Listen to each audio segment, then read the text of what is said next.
bien, continuando con los conceptos básicos, ahora es el turno de hablar acerca del aprendizaje de máquina. Y también vamos a tratar de definir qué es el aprendizaje de máquina. El aprendizaje de máquina como tal es un paradigma que existe dentro del concepto más amplio que es la inteligencia artificial, ¿no? Dentro de la inteligencia artificial hay otras disciplinas como la robótica, el procesamiento del lenguaje natural, la inteligencia artificial simbólica, que también son parte de la inteligencia artificial y que pueden tener alguna relación con el aprendizaje de máquina, pero el aprendizaje de máquina regularmente también se puede ver como un subelemento dentro de la inteligencia artificial. Esta imagen aquí que les presento no es exhaustiva, solamente es para darles una idea de que si bien algunas personas hablan de inteligencia artificial y aprendizaje de máquina como sinónimos, no son ciertamente sinónimos. Cuando uno hace aprendizaje de máquina, ciertamente está haciendo inteligencia artificial, pero cuando uno está haciendo inteligencia artificial, no necesariamente está haciendo aprendizaje de máquina, ya que, como lo ven, puede haber otras disciplinas dentro de la inteligencia artificial. Entonces, solamente descriptiva para que tengan la noción de que el aprendizaje de máquina es realmente un campo, por así llamarlo, dentro de la inteligencia artificial. Pero ¿qué es esa idea de aprendizaje de máquina? Bueno, lo van a encontrar a veces como aprendizaje de máquina o aprendizaje automático o machine learning, ¿sí? Y machine learning, bueno, pues ¿de qué va machine learning? Hay, igual como en el caso de la inteligencia artificial, pueden encontrar distintas definiciones de distintos autores, pero realmente muchos de ellos se concentran en elementos en común, ¿no? Por ejemplo, una definición de Mitchell, que es uno de los autores más reconocidos en el tema de aprendizaje de máquina, define el aprendizaje de máquina como una disciplina que se ocupa de construir programas de cómputo que mejoren su desempeño de manera automática en base a la experiencia, ¿no? Vamos a ver que esa mejora automática pues se va a dar obviamente con ayuda de los datos con los cuales estemos alimentando al modelo de aprendizaje de máquina, ¿no? Otros autores, por ejemplo Murphy, define al aprendizaje de máquina como un conjunto de métodos, ¿sí?, que automáticamente detectan patrones en los datos y pueden usar eso para descubrir patrones que no se habían visualizado o que vienen en datos a futuro, y permite desempeñar distintos tipos de tareas, ¿no?, como toma de decisiones bajo incertidumbre, por ejemplo, para cosas de planeación o cómo recolectar más datos, ¿no? Entonces son algunos de los elementos que tienen en común, es que son sistemas, programas de cómputo, de nuevo, siguiendo la idea de inteligencia artificial, que tiene que ver con construir agentes inteligentes. Los agentes pueden ser computadoras o sistemas de cómputo, programas de cómputo, ¿sí? Y aquí en el aprendizaje de máquina, la idea es que esos programas de cómputo automáticamente van mejorando, ¿no? Esa parte de que automáticamente mejoran su desempeño en base a la experiencia, bueno, tiene que ver con los datos que van consumiendo, ¿no?, y el modelo de aprendizaje de máquina que se implemente que permita esa mejora automática. Dentro del aprendizaje de máquina, así como vimos dentro de la inteligencia artificial, hay, digamos, subdisciplinas. Una de ellas es el aprendizaje de máquina. Dentro del aprendizaje de máquina hay igual algunos paradigmas, ¿no?, que forman parte de esta forma de ver la inteligencia artificial. Los principales paradigmas son el aprendizaje supervisado, el no supervisado, el aprendizaje por refuerzo, o en algunos casos lo llaman aprendizaje reforzado, y el aprendizaje profundo, ¿no? Entrando a detalle en cada uno de ellos, bueno, el aprendizaje supervisado mayormente se enfoca en dos tareas que tienen que ver con predicción en base a datos del pasado, ¿sí? Datos históricos que los sistemas ya tienen, ¿sí?, a los que pueden acceder. Y esa predicción mayormente se encarga de dos tipos de problemas, ¿sí? En el aprendizaje supervisado tenemos tareas de regresión y tareas de clasificación, ¿Sí? ¿En qué consiste una tarea de regresión dentro del aprendizaje supervisado? Bueno, la idea es, dentro de esta forma de aprendizaje supervisado, lo que se busca es crear un modelo. Vamos a ver que un modelo igual aquí puede concebirse de distintas formas. Vamos a ver que hay modelos puramente matemáticos, puede haber modelos basados en reglas, pero es una representación. En aprendizaje de máquina mayormente matemáticos, pero también puede haber otras formas, ¿no? Entonces, para la regresión se crea un modelo que nos permita predecir un valor a futuro dado ciertos datos históricos, ¿no? Datos del pasado, que regularmente se llaman datos de entrenamiento, ¿no? Son los con los cuales va a estar siendo entrenado un modelo para poder predecir a futuro cuáles van a ser las salidas de ese sistema. Y aquí hay distintas técnicas para poder implementar una solución para tareas de regresión. Pueden haber árboles de regresión, puede haber modelos de regresión lineal, o pueden haber también basados en redes neuronales artificiales. Ahí hay diversidad de opciones. Bien, entonces, ¿en qué consiste una tarea de regresión? Como ya habíamos mencionado, es una tarea que en base a datos históricos, ¿sí?, que yo he recolectado, puedo tener un modelo que me permita predecir valores a futuro. Entonces, por ejemplo, como tenemos aquí en esta ilustración, mis datos históricos pueden ser estas mediciones, estos puntos azules que yo he recolectado a lo largo del tiempo, ¿sí?, y que son datos que me van a poder servir para crear un modelo. En este caso es un modelo lineal, es una línea recta completamente, ¿sí?, que es uno de los modelos más sencillos para resolver estas tareas de regresión. Entonces, con esos datos históricos yo puedo tratar de definir un modelo, en este caso de nuevo una línea que se aproxime a cuál es la distribución de estos datos, por ejemplo, ¿sí? Y este modelo me va a poder servir para poder predecir el caso de que, por ejemplo, yo tenga después una observación, digamos en el rango entre 15 y 20, digamos que mi observación es, no sé, 16, ¿sí? Y si yo quiero saber cuál sería el valor que yo esperaría cuando yo tengo una observación 16, ¿sí?, tal vez el modelo me diría, ok, lo más probable es que esa observación que tú estás teniendo tenga como salida este valor. Ahora, ¿eso para qué sirve? Un ejemplo es, por ejemplo, poder predecir el valor de ciertos bienes en el mercado, ¿no? Vamos a suponer que estos puntos que ustedes ven ahí en azul son mediciones que yo he tenido del valor de un cierto bien en el mercado, ¿sí?, a lo largo, no sé, de ciertos días.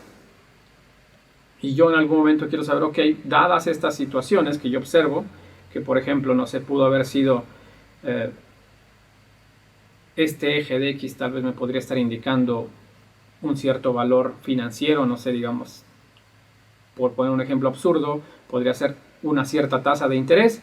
Si yo observo que la tasa de interés cae en el rango 15 y 20 en base al histórico que yo tengo, y digamos, observo que la tasa de interés es 16, yo podría estar prediciendo, ok, tal vez el valor en el mercado de eso que yo estoy tratando de predecir sería algo cercano a esto, ¿vale? Entonces esa sería una de las tareas en las que me estaría ayudando un modelo de regresión, tratar de predecir. Ahora, puede haber modelos un poco rígidos como este, ¿sí?, que es una línea completamente que dice, creo que tus datos se aproximan a una línea, ¿sí? Entonces con una línea se podría hacer una predicción, ¿no? Esa línea, después cuando veamos el método de regresión lineal, que es con el que vamos a empezar, vamos a ver que tiene ciertos parámetros que yo puedo ajustar para tener líneas de distinta forma, con distintas pendientes, ¿sí? Por ejemplo, tal vez otro modelo podría ser algo de este estilo, ¿sí?, u otro modelo podría ser algo de este estilo, pero bueno, eso es algo que ya en su momento veremos cómo es que lo podemos manipular para tratar de aproximar de mejor forma los datos.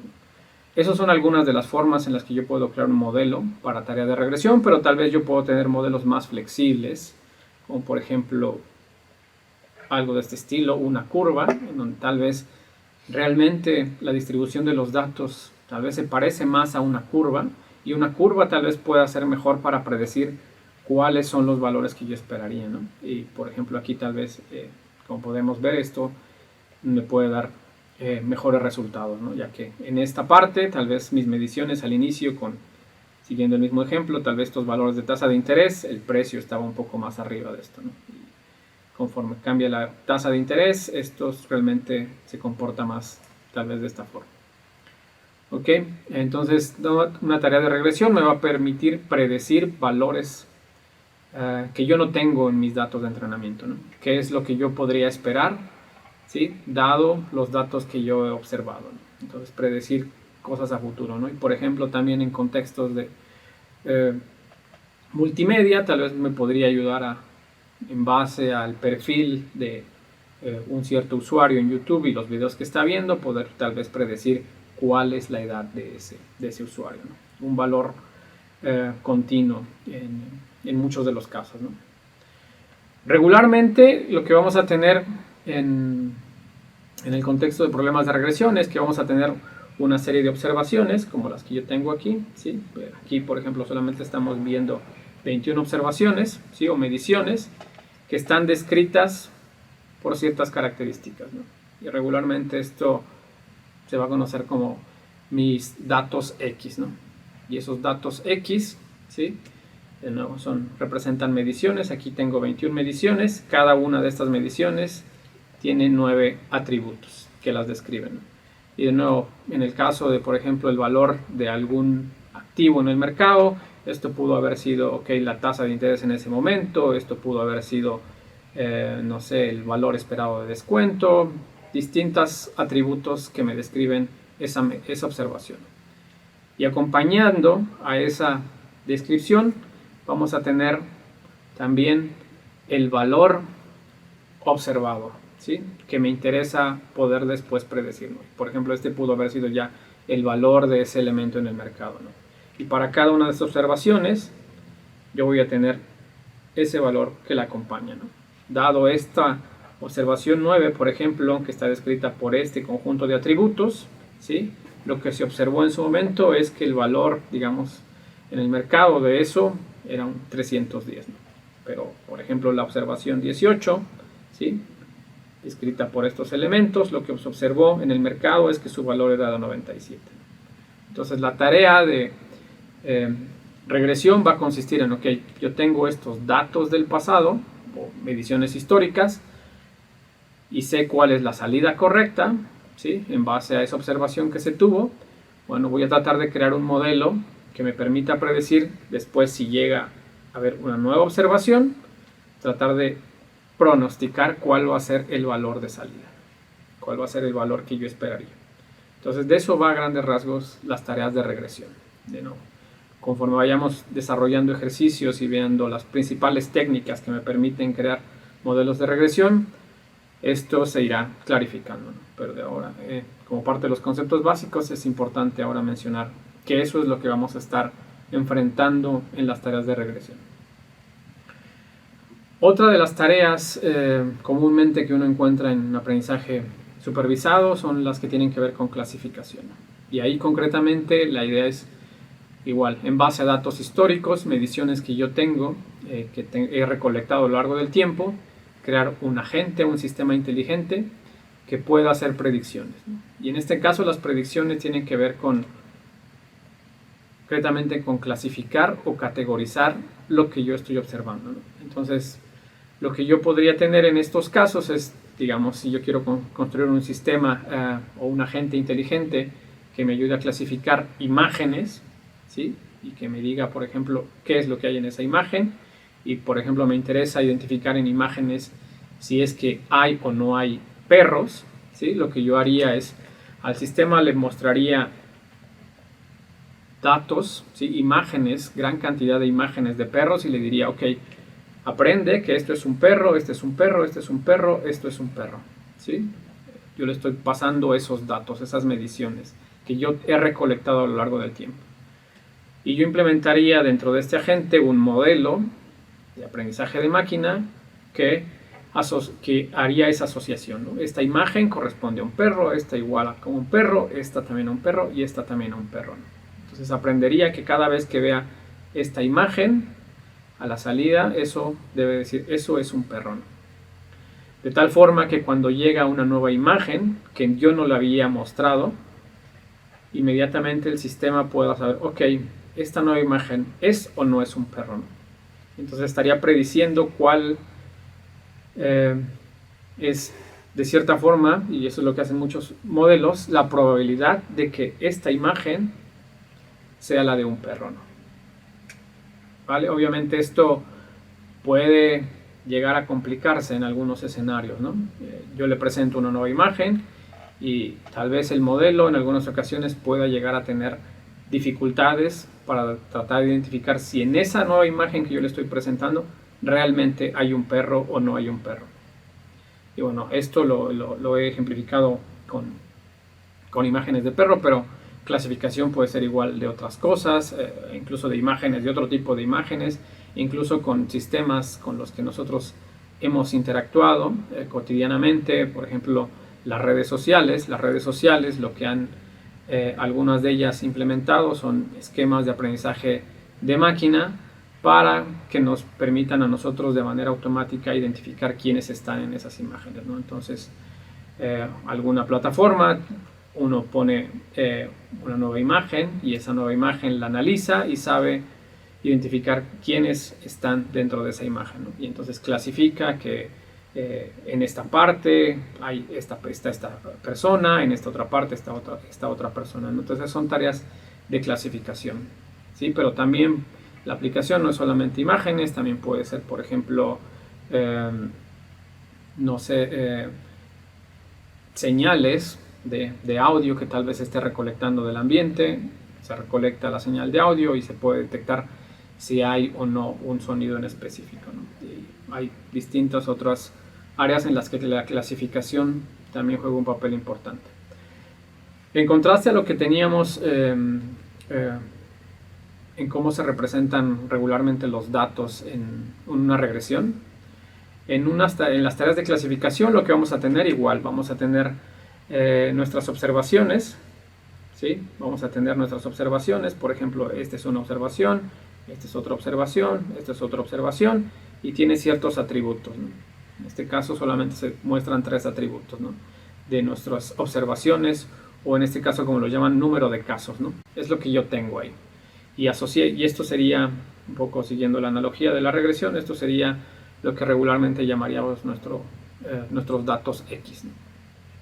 Nuestros datos X que tienen ahí ciertas observaciones con ciertos atributos o características que los describen. Y asociados a estas observaciones nosotros vamos a tener no valores continuos, ¿sí? Como lo teníamos en el caso de la regresión, valores numéricos continuos, sino algo que se llaman etiquetas o incluso también en algunos casos se conocen como clases, ¿sí? Y esto es lo que me va a decir, ok, esta observación está asociada a esta clase o a esta etiqueta, ¿no? Como en el caso de las imágenes de perros, por ejemplo, cada imagen tendría asociada una etiqueta que es perro o no perro, ¿no? Entonces, en las tareas de clasificación, regularmente lo que vamos a tener es esta descripción, un conjunto de datos X que van a describir nuestras observaciones y asociada a cada observación un valor Y que nos dice su clase o la etiqueta con la que debemos de identificar esa observación, ¿vale? Entonces aquí, por ejemplo, tenemos un ejemplo muy sencillo de, bueno, algunas figuras geométricas, algunas de ellas simples, algunas de ellas más complejas, y están categorizadas en 2 clases, ¿no? Las clases, en este caso, de sí y no, si son buenas para una tarea, otras que no son buenas para una tarea.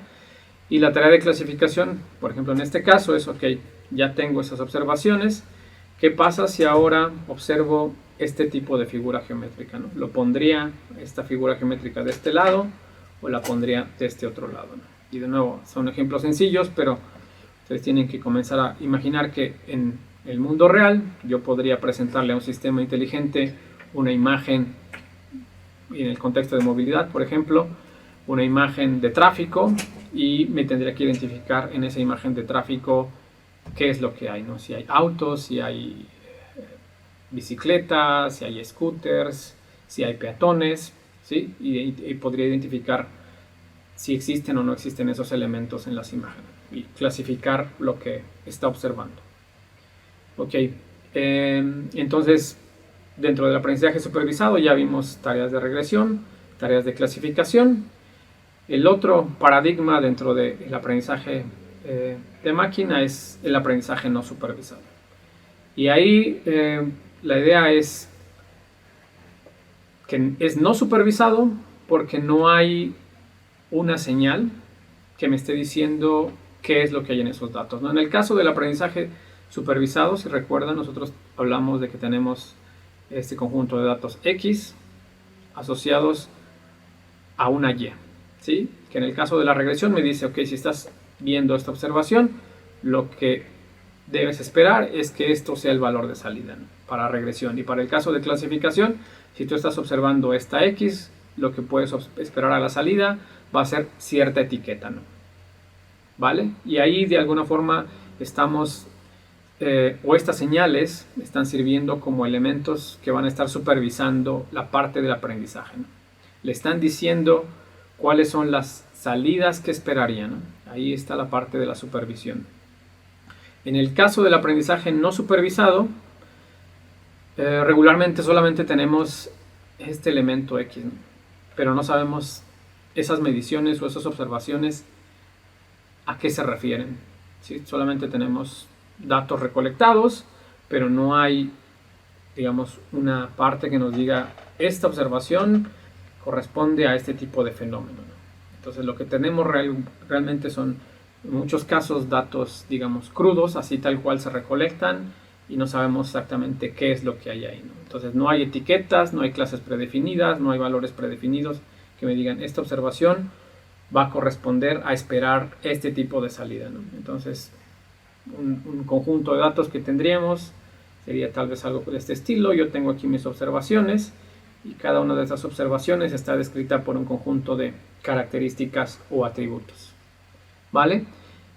Y si tengo eso, entonces ahora, bueno, ¿de qué va esta tarea de aprendizaje no supervisado? Bueno, lo interesante acá es usando esos datos que yo he recolectado, igual son datos del pasado, datos históricos, lo interesante es usar esos datos para tratar de descubrir estructuras interesantes en los datos, ¿no? O tal vez tratar de descubrir patrones que hay ahí en los datos, que a simple vista, pues tal vez yo no los pueda visualizar, ¿no? O no los pueda comprender. Esto tal vez a veces igual se conoce como identificación de patrones o descubrimiento de conocimiento, ¿no? Yo uso los datos así tal cual han sido recolectados, sin ningún tipo de etiqueta o clase asociada, y yo trato de inferir qué es lo que hay en esos datos, ¿no? Qué tipo de estructuras pueden surgir dentro de esos datos. Un ejemplo puede ser que tal vez yo he estado recolectando, digamos, datos de personas, ¿sí? Su altura y su peso, y es lo único que yo tengo, ¿no? Solamente tengo esos dos atributos en mis observaciones. Y tal vez yo digo, ok, es lo único que conozco de ese conjunto de datos, no tengo más información, y yo puedo tratar de intentar tratar de encontrar estructura dentro de esos datos, ¿no? Y tal vez, por ejemplo, tratar de ver si hay grupos dentro de esos datos, ¿sí? Que me puedan dar más información. Y por ejemplo, tal vez yo podría tratar de insinuar que tal vez en ese conjunto de datos pueda haber 2 grupos o 3 grupos y o más grupos, ¿no? En el caso tal vez de que yo diga, ok, tal vez en esos datos hay 2 grupos y yo aplico un modelo de aprendizaje no supervisado, concretamente algo que tiene que ver, por ejemplo, con agrupamiento. Tal vez ese modelo me diría, ok, en base a lo que tú crees que pueda haber en esos datos, que serían 2 grupos, el modelo tal vez va a encontrar que aquí tal vez potencialmente hay un grupo y aquí potencialmente tal vez hay otro grupo, ¿no? Entonces ya después igual cuando llega una nueva observación, ¿sí? Yo tal vez trataría de entender si esa nueva observación podría ir dentro de uno de los grupos o no dentro de uno de los grupos, ¿no? Y estas tareas, de nuevo, van a tomar solamente los datos así tal cual crudos y van a tratar de inferir estructura, ¿no?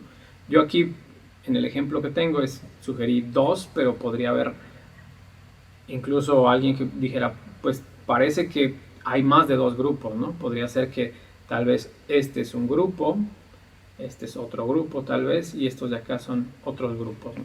Entonces, los algoritmos tal vez tratarían de intentar encontrar ese tipo de estructuras. Pero no solamente en ese tipo de representaciones, ¿no? De mediciones o incluso también en imágenes, sino tal vez también en texto, ¿no? Aquí les menciono un ejemplo, les traigo un ejemplo de un algoritmo que trata de hacer eso, ¿no? En base a, digamos, datos crudos, y en este caso texto, así tal cual, que tal vez a simple vista creemos que no tiene estructura. Este algoritmo lo que hace es tratar de inferir estructura en esos datos, ¿no? Entonces, cuando tengan tiempo, dense la tarea de explorar qué es lo que hay en esta liga. Este algoritmo lo que hace es tomar texto y hace ahí un análisis de ese texto con la idea de tratar de inferir estructura. Concretamente, lo que permite identificar son reglas que están dentro de este texto que a simple vista no se ven, ¿no? Entonces, ese es un poco de la estructura que se trata de inferir en base a la entrada que yo le presento a este tipo de modelos. ¿Qué tipo de aplicaciones puede tener este tipo de paradigma del aprendizaje no supervisado? Tiene aplicaciones en distintas áreas, ¿no? Por ejemplo, aquí solamente mencionando 2, en el caso de astronomía, en el caso del comercio electrónico. En el caso de astronomía, por ejemplo, agrupar grupos de estrellas, ¿sí? Y tratar de inferir un poco de estructura ahí, ¿no? De hecho, hay un sistema que pudo hacer ese tipo de descubrimientos, ¿no? Utilizando técnicas de aprendizaje no supervisado, ¿no? Se tenían mediciones de objetos en el espacio, y en base a esas mediciones pudo lograr hacer un agrupamiento y tratar de descubrir qué tipo de objetos, en este caso objetos en el espacio de nuevo, tenían más relación unos con otros, y con eso inferir agrupaciones, y en este caso, por ejemplo, descubrir un nuevo tipo de agrupación, ¿no? En base a lo que pudo estar ahí observando. En otro tipo de aplicación puede ser, por ejemplo, en el comercio electrónico, ¿sí? Yo tengo información solamente de que hay usuarios que han estado comprando o interactuando de alguna forma con algunos sitios web en donde pueden comprar, ¿sí? Donde compran artículos, y yo solamente sé eso, ¿no? Yo solamente sé tal vez que ha comprado este artículo, este otro artículo, a lo mejor sé un poco de su edad, su género, algunas características de ese usuario, pero no sé más, ¿no? Entonces, lo que yo puedo hacer en ese tipo de contextos, por ejemplo, es usar un esquema de aprendizaje no supervisado para tratar de identificar si es que hay grupos de usuarios que están más inclinados a ciertos tipos de productos, ¿no? Entonces, esa es otra aplicación de técnicas de aprendizaje no supervisado, ¿no? Concretamente en cuestiones relacionadas con el comercio electrónico. Dentro del aprendizaje de máquina hay otro paradigma que tiene que ver con una idea que se conoce como aprendizaje por refuerzo, ¿sí? Igual acá tenemos la noción de que existe un agente o un sistema inteligente, que aquí curiosamente el agente o sistema inteligente no va a estar aprendiendo de datos que yo tengo recolectado o de datos históricos, sino más bien va a estar aprendiendo de la interacción que este agente o sistema inteligente tenga con un ambiente en el cual ese agente se desempeña, ¿sí? Entonces, el objetivo de este tipo de paradigma es tener agentes que puedan lograr mapear estados en los que se encuentra. Está en un estado, hace cierta observación, y en base a ese estado en el que está y una meta que tenga, va a aplicar ciertas acciones, y esas acciones le van a conducir a que el ambiente le responda, ¿sí?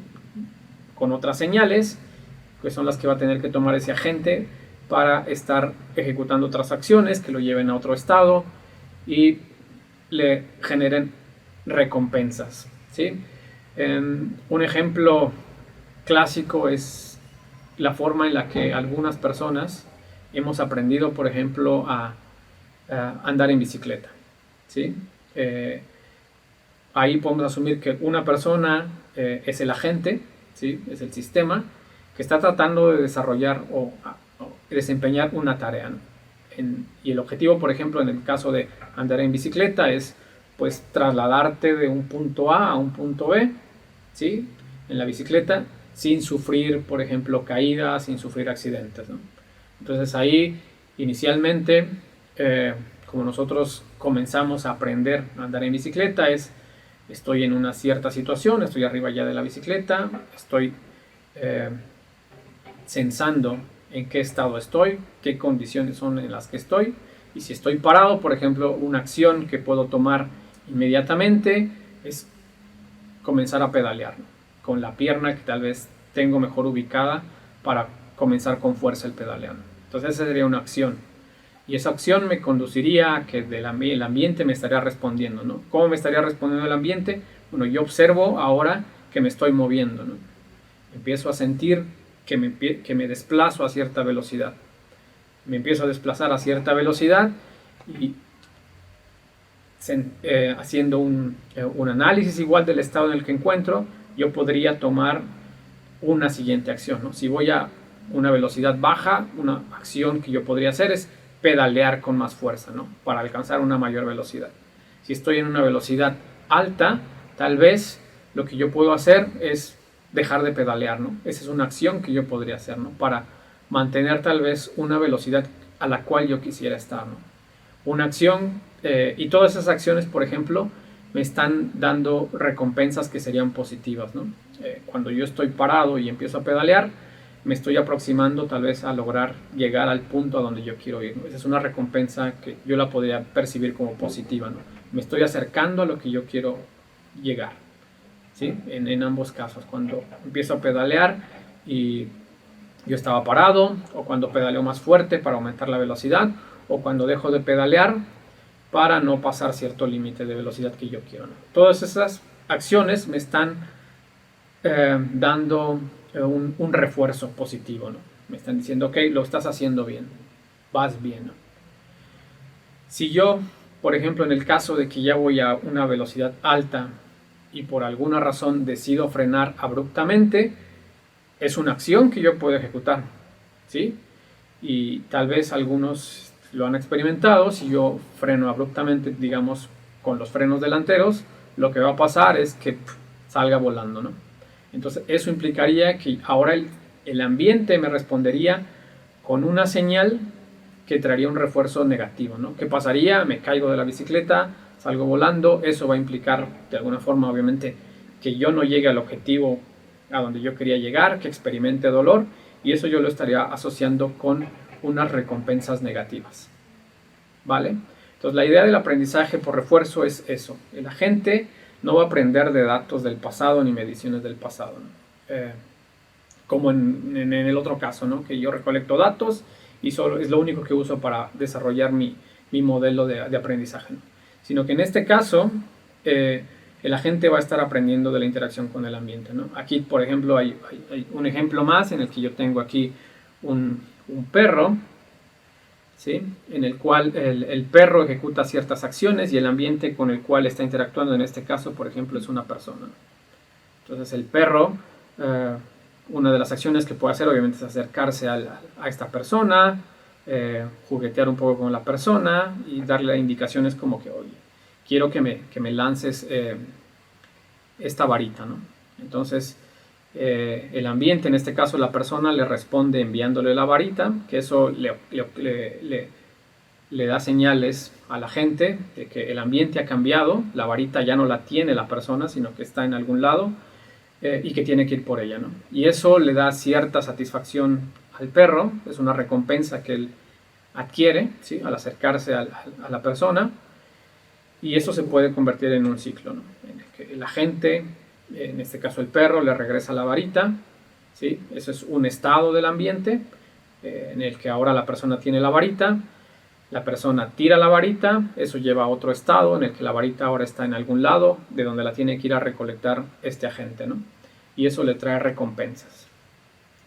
De manera un poco más sistemática, regularmente como se modelan estos esquemas de aprendizaje por refuerzo es, de nuevo, yo tengo un agente, ¿sí? Que de nuevo, agente puede ser una máquina, un software, un sistema, lo que ustedes se quieran imaginar, el cual va a estar interactuando con un ambiente, ¿vale? Entonces el agente está observando estados, ¿sí? Y en esos estados hay señales de recompensa, ¿no? Así que, por ejemplo, con el ejemplo de la bicicleta, si yo estoy parado, estoy en el estado, digamos, velocidad 0, aceleración 0, distancia con respecto a mi objetivo 0, no me he movido, y la recompensa a lo mejor es, pues, nada, ¿no? No hay un valor, por ejemplo, tal vez de 0, ¿no? Que no te has movido, no hay nada que el ambiente te vaya a dar de recompensa. Pero yo empiezo a pedalear, y eso sería ejecutar una acción. Empiezo a pedalear y empiezo a adquirir cierta velocidad. Entonces, de parte del ambiente, yo ahora observo otro estado, ¿sí? Que sería, ok, me estoy acercando a mi objetivo. Entonces, el estado puede ser, llevo ahora una distancia recorrida de 1 metro, voy a una velocidad de 10 metros por segundo, con cierta aceleración, etcétera, ¿no? Y eso también del ambiente me implica una recompensa, ¿no? Voy feliz, voy aproximándome a mi objetivo, ¿no? A grandes rasgos, esos son los elementos que se involucran dentro del desarrollo de esquemas de aprendizaje por refuerzo, ¿no? Algunos de ustedes verán aquí tal vez un poco de relación con elementos de otras disciplinas, como por ejemplo teoría de control, en donde tenemos aquí un sistema que estoy yo tratando de mantener en ciertas condiciones de operación a través de un lazo cerrado, ¿no? A grandes rasgos, la mayor tarea que se busca con este tipo de sistemas es desarrollar políticas de cómo los agentes deben de interactuar dentro de un ambiente, ¿no? Y eso involucra tratar de maximizar una función de recompensas en muchos de los casos, ¿no? Entonces yo tengo cierta posición, cierta aceleración en algunos de los casos, y con eso yo trato de ubicarme en esas regiones del ambiente en donde yo tengo los mejores valores, ¿no? De recompensas. ¿Ok? Entonces de eso va un poco la idea del aprendizaje por refuerzo. Aplicaciones de este tipo de paradigma, bueno, las podemos encontrar en sistemas de recomendación. Por ejemplo, un sistema que me recomiende cierto producto, si a mí me gusta, le doy un like a lo mejor, y eso es una señal positiva para el sistema. Si me está recomendando algo que no me gusta, pues esa es una señal negativa que yo le podría estar dando, ¿no? En energía, por ejemplo, para controlar cuando entran en operación algunos dispositivos, eso también puede servir. En cuestiones de transporte, por ejemplo, aquí les quise traer un ejemplo de, dado que estamos hablando de movilidad y transporte, de que estas ideas de aprendizaje por refuerzo también se pueden aplicar, por ejemplo, para controlar este tipo de vehículos voladores autónomos, ¿no? Y ahí, por ejemplo, el agente, pues es el sistema que hace el control del vuelo de este tipo de dispositivos, en donde, de nuevo, el ambiente, pues es el ambiente real en donde opera este dispositivo, este vehículo autónomo. Entonces, ese es el ambiente. Los estados que observa este agente, pues son las posiciones que tengan digamos, en una superficie, pero también lo que se conoce como la posición en el eje X, en el eje Y, en el eje Z. Tenemos aquí, si estamos en un ambiente real, pues es un ambiente tridimensional, entonces con eso puede estar ubicando en qué estado está este vehículo volador. Entonces podrían ser ejemplos de los estados que estaría midiendo constantemente la gente, ¿sí? Y las acciones, pues de nuevo podría ser, como en el caso de la bicicleta, acelerar, desacelerar, no sé, cambiar algunos de los elementos que controla para dónde se puede dirigir el vehículo volador. Entonces ese es un ejemplo de algunas de las aplicaciones, ¿no?, de este tipo de paradigma. Un último paradigma que también cae dentro de lo que es el aprendizaje de máquina, aunque también tiene relación con otros paradigmas, es el aprendizaje profundo.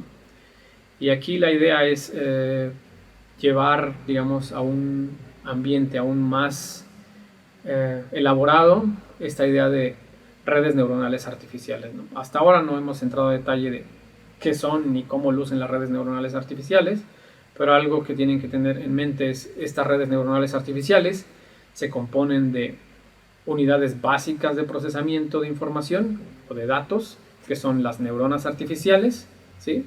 Las cuales se pueden estructurar en capas, ¿vale? Entonces, al inicio, cuando se dieron los primeros desarrollos de redes neuronales artificiales, se experimentó con un número pequeño, digamos, de neuronas y capas, ¿sí?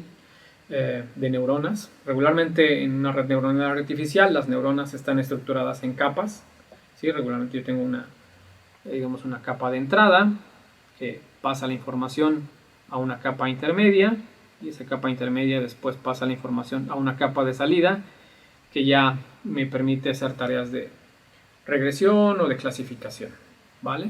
Entonces, en los inicios de las redes neuronales artificiales, el número de capas, por ejemplo, aquí tenemos una capa de entrada, una capa intermedia o capa oculta y una capa de salida, ¿no? Y aquí tenemos en la capa de entrada, por ejemplo, solo una neurona, en la capa intermedia 3 neuronas y en la capa de salida una neurona, artificiales todas ellas, ¿no? Regular durante el desarrollo de este campo de redes neuronales artificiales, al inicio se experimentaba con poca cantidad de neuronas y poca cantidad de capas, ¿no? Había distintas razones por hacer eso, mayormente vinculadas con las limitaciones computacionales que se tenían en su momento, pero de nuevo, con el desarrollo de mayor capacidad de cómputo, los últimos desarrollos han venido experimentando con una mayor cantidad de capas. Por ejemplo, y aquí podemos ver que estas son capas, ¿sí? Que están compuestas de neuronas, ¿sí? Entonces aquí la idea dentro del aprendizaje profundo es yo puedo tener una mayor cantidad de capas y por ende dentro de cada capa una mayor cantidad de neuronas que me ayudan a desarrollar o desempeñar una tarea de una mejor manera, ¿no? Entonces, por ejemplo, aquí esta es una tarea de clasificación en la que tengo una imagen que yo le introduzco a esta red neuronal profunda, que de hecho es una arquitectura de redes convolucionales, en su momento hablaremos de ellas, y yo le paso esta imagen, la cual es procesada por todas estas capas, más bien por las neuronas que están dentro de estas capas, y al final yo tengo una salida que tal vez me va a decir si es un tigre o no es un tigre. Si ese es el caso, por ejemplo, de una tarea de clasificación, ¿no? O si es una tarea de regresión, por ejemplo, en base a esta imagen yo podría tratar de adivinar o predecir cuál es la edad, por ejemplo, de este tigre, ¿no? Solamente en base a la imagen que yo tengo ahí observando.